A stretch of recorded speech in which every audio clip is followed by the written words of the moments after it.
This is set number 8822 Gargoyle Bridge from the year 2006 that came in the film LEGO Knights Kingdom 2.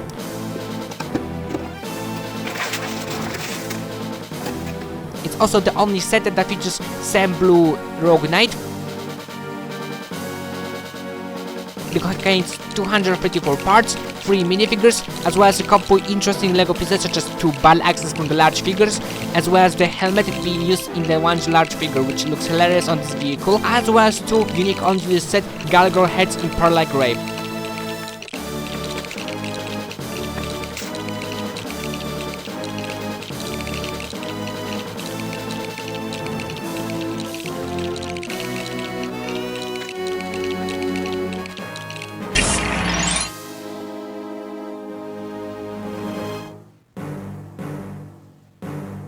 Like and subscribe before I murder your mother.